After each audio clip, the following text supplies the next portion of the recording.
Easy physics के साथ मैं हूँ आसिफ नवाज। तो अगर आप फर्स्ट टाइम मेरी वीडियो देख रहे हैं तो मेरे चैनल को सब्सक्राइब करें, लाइक करें, शेयर करें और बेल आइकन का बटन जरूर प्रेस करें ताकि लेटेस्ट वीडियो आपको सबसे पहले मिले। तो इससे पहले हमने जो टेंशन और एक्सेलरेशन फाइंड किया था स्ट्रिंग में, जब एक बॉडी जो थी वो वर्टिकल थी और दूसरी बॉडी भी वर्टिकल थी, यानी दोनों बॉडीज़ की वर्टिकली मोशन में हमने उसमें एक्सेलरेशन और टेंशन को फाइंड आउट किया था।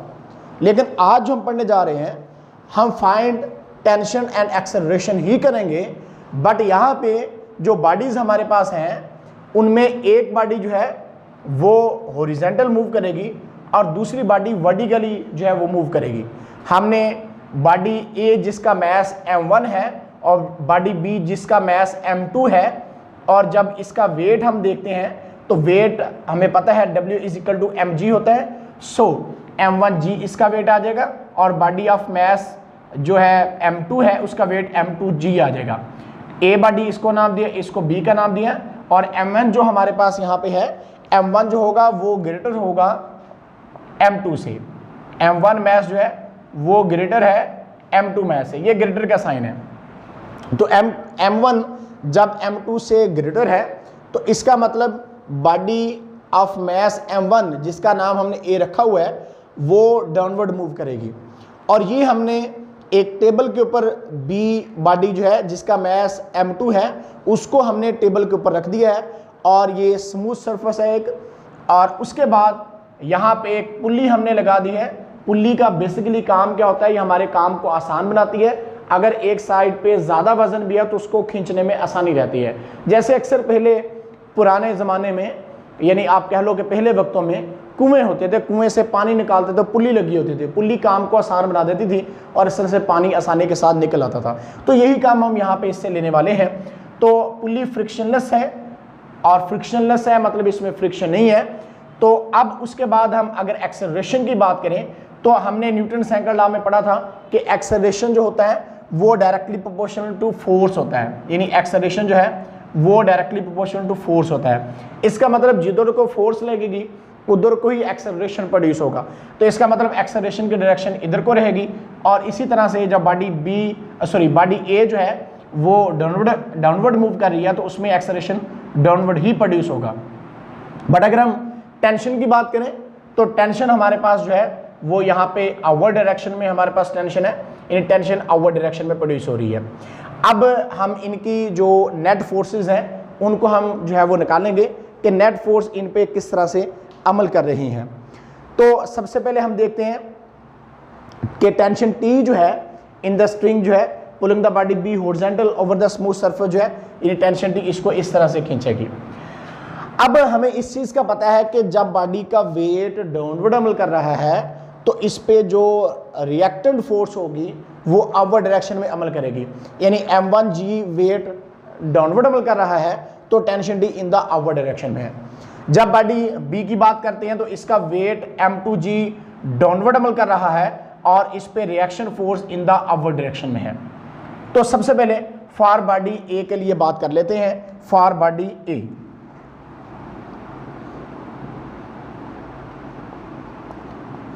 फॉर बॉडी ए, अब बॉडी ए पे जो रिजल्टेंट फोर्स है वो किसके बराबर होगी?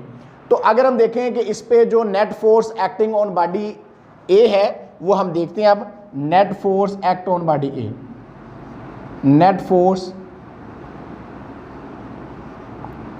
Act on body A. Body A पे जो नेट फोर्स है इसको हम F1 का नाम दे देते हैं। F1 = किसका आएगा?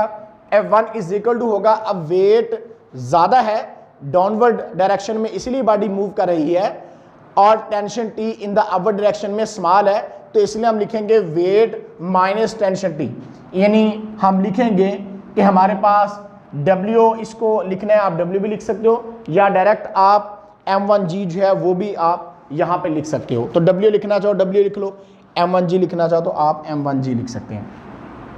तो यहाँ पे हमारे पास आ जाएगा फिर m1g और माइनस टेंशन T कर देंगे, बिकॉज टेंशन T क्या है? स्मॉल है हमारे पास। तो F = हमें पता है न्यूटन के सेकंड लॉ के मुताबिक F = ma होता है। न्यूटन का सेकंड लॉ कहता है कि जब किसी बॉडी पे फोर्स लगती है तो उसमें एक्सेलरेशन प्रोड्यूस होता है। तो अब क्या होगा, F1 इज इक्वल टू हम लिख देंगे फिर F1 is equal to M1A, क्योंकि बॉडी का मैस M1 था इसलिए हमने M1A लिख दिया, और एक्सेलरेशन इसके अंदर यूनिफॉर्म ही है, एक्सेलरेशन एक जैसा ही है, बिकॉज जो स्ट्रिंग हमने इस्तेमाल की है वो इनएक्सटेंसिबल स्ट्रिंग है, यानी इसमें कोई लचक नहीं है, गैर लचकदार है। और वेलोसिटी में चेंज जो आएगा, बेसिकली एक्सेलरेशन प्रोड्यूस होता है वेलोसिटी में चेंज आने से, तो चेंज जो वेलोसिटी में आएगा वो एक जितना ही आएगा इनएक्सटेंसिबल स्ट्रिंग की वजह से। सो एक्सेलरेशन जो होगा वो सेम रहेगा M1A, इसलिए मैंने इसको लिखा ना कि M1A1 लिखा। तो M1A इज इक्वल टू होगा हमारे पास M1G माइनस हम क्या कर देंगे, माइनस हम कर देंगे T, M1G माइनस T। तो ये इक्वेशन नंबर 1 की हमारे पास 1। अब फॉर बॉडी बी के लिए बात कर लेते हैं। For body B, for body B net force act on body B. अब बॉडी बी पे जो नेट फोर्स अमल करेगी वो क्या होगी, तो बॉडी बी पे जो नेट फोर्स अमल करने वाली है इसको मैं आपको बताता हूं, लेकिन उससे पहले मैं आपको बता दूं कि बॉडी बी पे फोर्सेस कौन कौन सी लग रही हैं। तो सबसे पहले बॉडी बी पे जो फोर्स लग रही है वो देखें, इसका जो 3 इसकी चीज़ें यहाँ पे हैं। नंबर 1 इसका जो वेट है M1 M2G जो है वो किधर अमल कर रहा है, वो डाउनवर्ड अमल कर रहा है, वो डाउनवर्ड है। नंबर 2 इसमें जो रिएक्शन फोर्स है R वो अपवर्ड डायरेक्शन में है। तो इसका मतलब ये होगा कि बॉडी बी का वेट डाउनवर्ड है और रिएक्शन फोर्स अपवर्ड है, इसलिए बॉडी इस तरह से वर्टिकली मोशन तो नहीं करेगी, क्योंकि जितना वेट है उतनी ही रिएक्शन फोर्स है, इसलिए दोनों फोर्सेस क्या हो जाएंगी, ये दोनों फोर्सेस बराबर हो जाएंगी। तो बॉडी जो है वो वर्टिकली मोशन नहीं करेगी, यानी बॉडी वर्टिकली मोशन में मूव नहीं करने वाली। और जो टेंशन है बॉडी के अंदर, tension T in the string pulling the body B horizontal over the smooth surface, since body B has no vertical motion, hence resultant of vertically force M2G and R must be 0, यानी M2G और R हमारे पास क्या हो जाएंगे, इनका resultant 0 हो जाएगा, यानी M2G is equal to R के ही रहेगा। और तीसरी बात, टेंशन T जो होगी वो इस पे अप्लाई होने वाली फोर्स जो है, क्योंकि हमने ये पढ़ा था न्यूटन सेकंड लॉ में कि जब किसी बॉडी पे फोर्स लगाते हैं उसमें एक्सेलरेशन प्रोड्यूस होता है, तो इसका मतलब इसमें जो फोर्स लगेगी वो टेंशन की डायरेक्शन में ही लगेगी। तो tension T is equal to हमारे पास किसके आ जाएगा, F के बराबर आ जाएगा। और यही चीज़ मैंने आपको यहाँ पर बताई है कि net force act on body B पर जो होगी वो टेंशन T के बराबर होगी, यानी net force F is equal to हमारे पास टेंशन T के आ जाएगा। अब हम जानते हैं F इज इक्वल टू क्या होता है, F इज इक्वल टू होता है MA।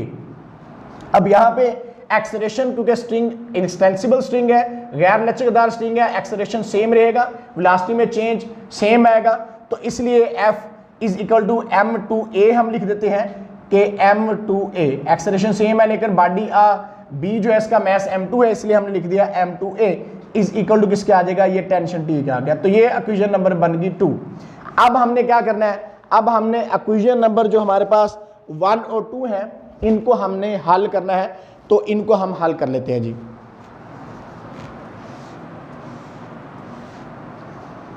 तो adding equation number 1 and 2, adding equation 1 and 2, equation 1 और 2 को ऐड करते हैं। इक्वेशन नंबर 1 क्या है, M1A is equal to M1G minus T है, और दूसरी equation M2A is equal to T है। तो हम क्या करते हैं, लेफ्ट साइड को लेफ्ट में ऐड करेंगे, राइट साइड को राइट में ऐड करेंगे। तो M1A प्लस हम करेंगे M2A इज इक्वल टू, देखिए ये लेफ्ट साइड M1A, इसकी लेफ्ट साइड M2A है, तो इसलिए हमने दोनों को क्या कर लिया, दोनों को ऐड कर लिया, M1A plus M2A is equal to M1G minus T, और इधर T अकेला है तो हम यहाँ पे T लिख देते हैं प्लस T। अब ये T कैंसिल हो गए, तो M1A plus M2A is equal to M1G हमारे पास आ गया। अब इसमें से एक्सेलरेशन कॉमन निकल रहा है, M1 plus M2 is equal to M1G। Acceleration हमने फाइंड करना है तो ये आ जाएगा m1g ओवर ये चीज़ इधर मल्टीप्लाई हो रही है, इधर जाके डिवाइड हो जाएगी m1 प्लस m2। तो इस तरह से हमने जब एक बॉडी वर्टिकल है और दूसरी बॉडी हमने हॉरिजॉन्टल स्मूथ सरफेस के टेबल के ऊपर रखी हुई है तो उसका एक्सेलरेशन की वैल्यू हमने निकाल ली है कि उसका एक्सेलरेशन जो है वो किसके बराबर आता है। अब हमने क्या करना है, अब हमने इसमें फाइंड करना है जी टेंशन। अब टेंशन हम कैसे फाइंड कर सकते हैं? टेंशन फाइंड करने के लिए हम ये तरीकाकार करेंगे कि हम टेंशन की वैल्यू जो है वो इक्वेशन नंबर 1 जो है इसके अंदर लगा देते हैं। Putting the value of T in equation number 1, putting the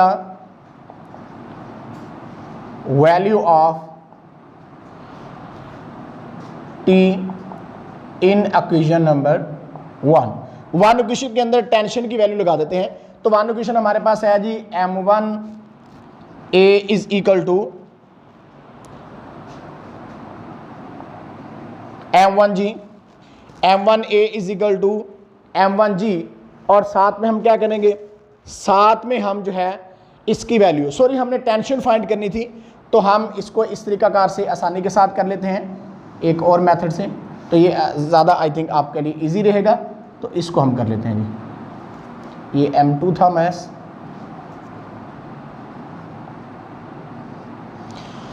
तो टेंशन t की वैल्यू बड़ी आसानी के साथ इक्वेशन नंबर 2 से निकल सकती है। यहाँ पे लिख भी देता हूँ इक्वेशन नंबर 2 फ्रॉम इक्वेशन 2 से। अब देखिए टेंशन t यहाँ पे हमारे पास है, tension t is equal to m2a, तो tension t is equal to, अब हम इसमें क्या करते हैं m2 इंटू एक्सेलरेशन की वैल्यू हमारे पास यहाँ पे है तो वो हम वैल्यू यहाँ पे लगा देते हैं। तो m2 इंटू एक्सेलरेशन की वैल्यू क्या है, m1g over m1 plus m2 आ जाएगा हमारे पास। तो अब इसकी वैल्यू हम निकालते हैं यहाँ पे, टेंशन t हमारे पास किसके इज इक्वल टू आ जाएगा, tension t is equal to m1 m2 g over हमारे पास क्या आ जाएगा m1 प्लस m2। तो इस तरह से हमने टेंशन t जो है वो भी फाइंड आउट कर ली है।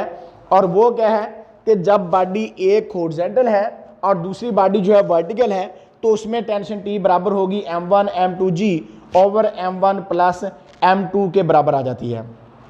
अच्छा, इसमें एक दो क्वेश्चन मैं थोड़ा बताता हूँ आपको कि what will be the tension in a rope that is pulled from its two end by two opposite forces of 10 newton. कहता है कि अगर दो अपोजिट फोर्सेस हैं और वो 10 न्यूटन्स की फोर्स के साथ हम जो खींचते हैं, यानी what will be the tension in a rope that is pulled from its two end by two opposite forces of 10 newton. तो इसके लिए tension in the string will be equal to 10 newton ही होगी।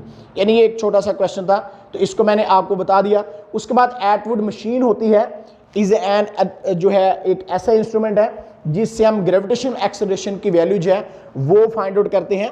एटवुड मशीन जो है उससे हम gravitation acceleration की वैल्यू जो है वो फाइंड आउट करते हैं।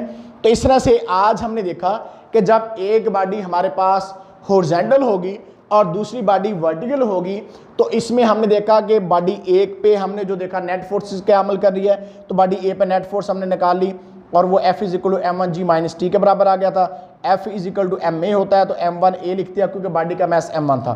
फिर उसके बाद फॉर बॉडी B पे हमने देखा था कि बॉडी B पे तीन तरह की यहाँ पे फोर्सेस अमल कर रही थी कि वेट डाउनवर्ड था, रिएक्शन फोर्स अपवर्ड थी, टेंशन जो है वो जिधर को बॉडी मूव कर रही थी उधर को थी, यानी फोर्स की डायरेक्शन में थी।